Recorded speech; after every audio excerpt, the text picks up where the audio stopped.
In this module, you and each of your classmates are going to present your work to one another via a small, virtual exhibition. Each exhibition will consist of 4 students and 1 or 2 instructors. The goal of this exhibition is a celebration of your completed portfolio, a chance to show off your work to one another, and a chance to get some final feedback before getting graded.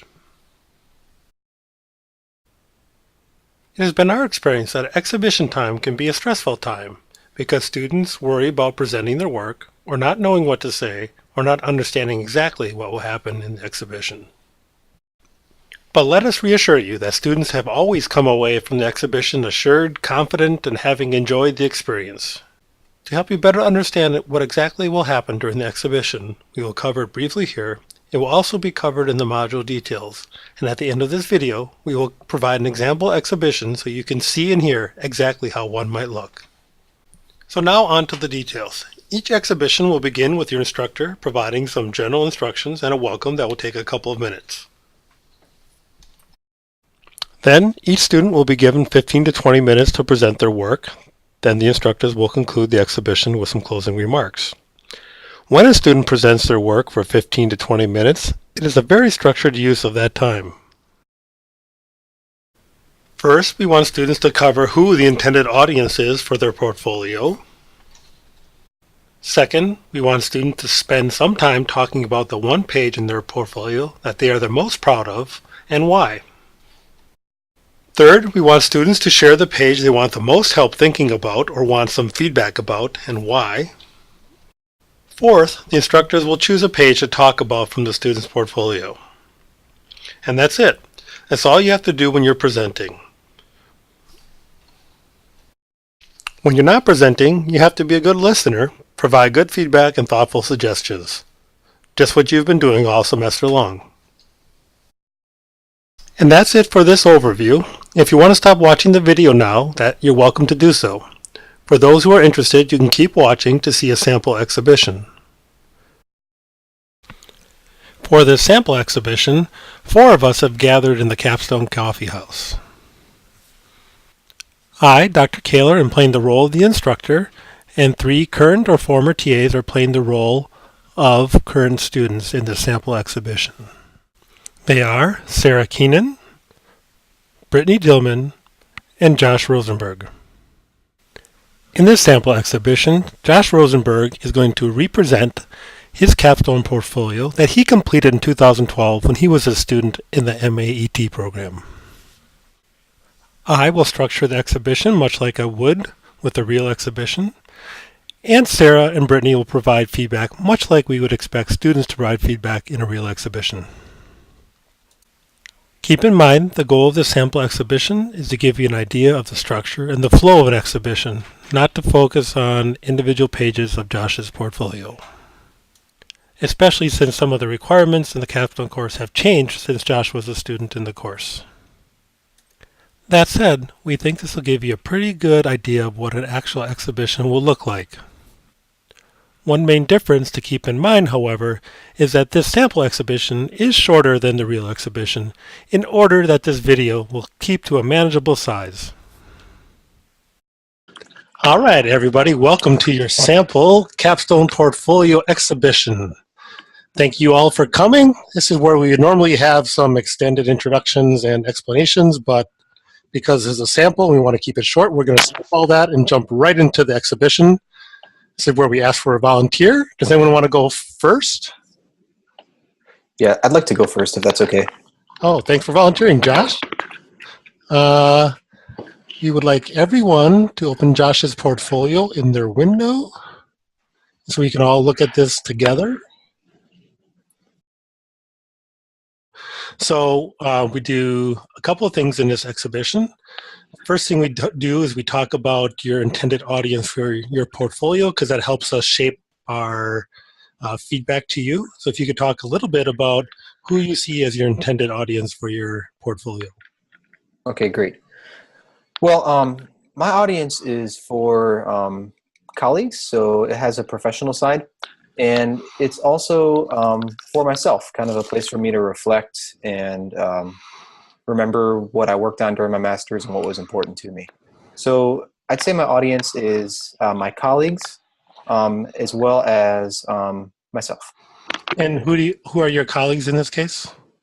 In this case, my colleagues are other students in the Master's in Education program, as well as other teachers that I work with and other professionals I work with who work in education but might not be teachers. Okay, that should really help us shape our feedback to you. So we're going to look at 3 pages in your Okay. portfolio. And the first page we're going to look at is a page you want to nominate as being the page you're most proud of. Okay, great. Well, it's not, no, I think the page I'm most proud of is my goal reflection essay. All right, if everyone could go to his goal reflection essay, we'll take a look at that.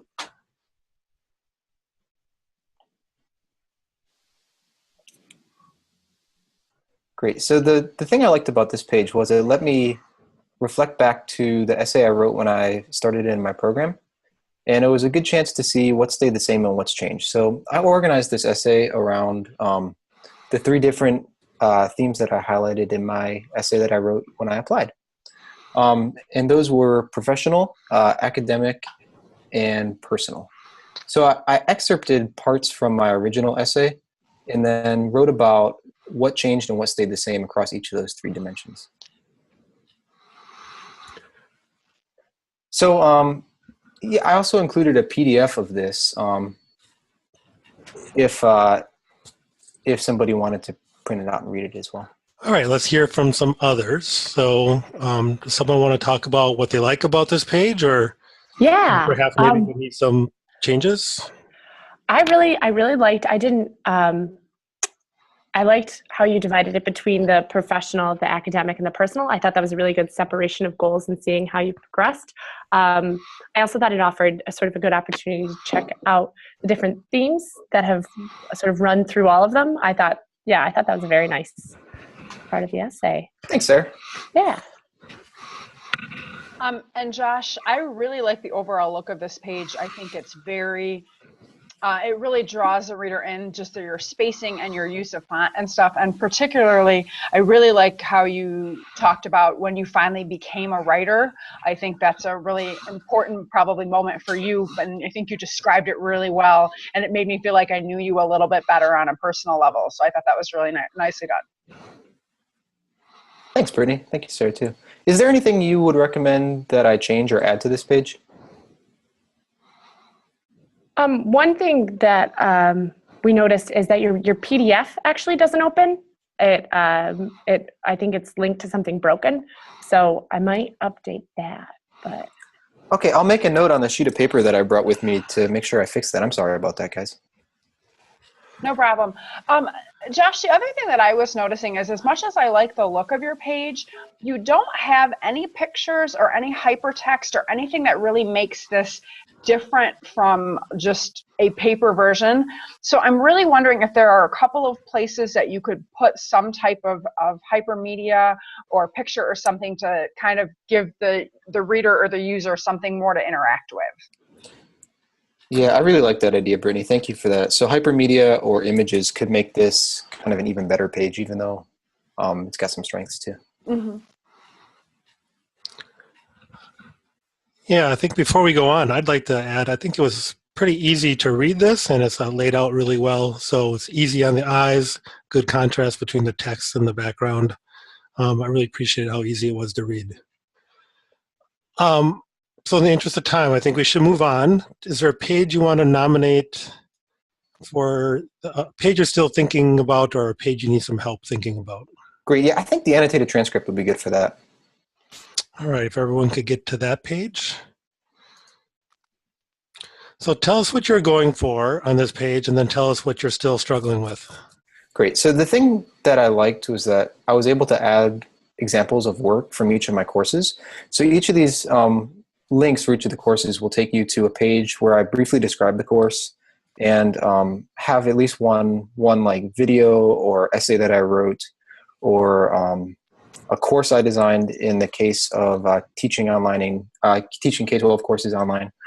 But the thing that I don't know about this page itself. It feels a little bit kind of sparse to me, and I was wondering if you all could help me think through that. Cool. I'll start.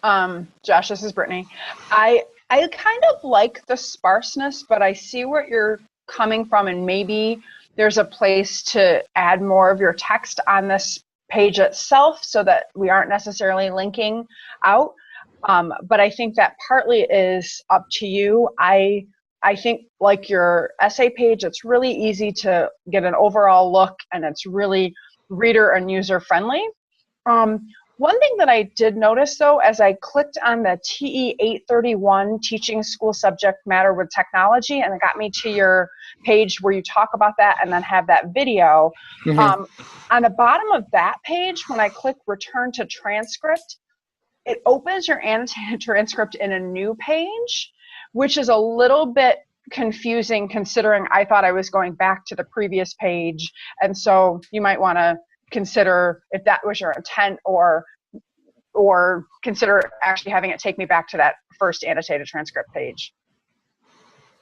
Thank you, Brittany. So what I'm hearing is that I can change the link back to this page so that it opens in the same window and doesn't make people open an additional tab.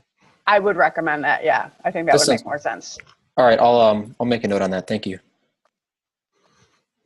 Yeah, I enjoyed that the link took you to another page that you had created about that, about the class, rather than necessarily just linking to the MSU course description of it. But I agree with Brittany. I might add just a little bit so that when I'm going through, I could see that teaching school subject matter with technology involves this and this, and how that's different from learning technology through design with CEP 817. No, okay.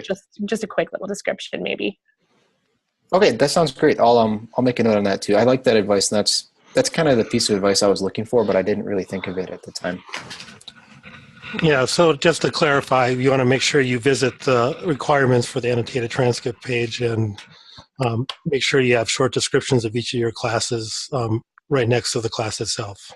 Oh, okay. I think I missed that. Thank you. Yeah, what we change is it changes around a little bit, but you want to make sure that you just read that and you can match up your page with all the requirements. And you did that. It's on a separate page, but I think we're recommending that you put it right on the same page. That sounds good. And I should mention to anyone watching this video that Josh has excellent examples of work here on his annotated transcript, but that's not something we do anymore. So this is not something you should be doing. Don't be getting any ideas now. Josh did this portfolio 2 years ago when we used to do this, but we do not have examples of work anymore on the annotated transcript. All right, any other thoughts about the annotated transcript? Nope.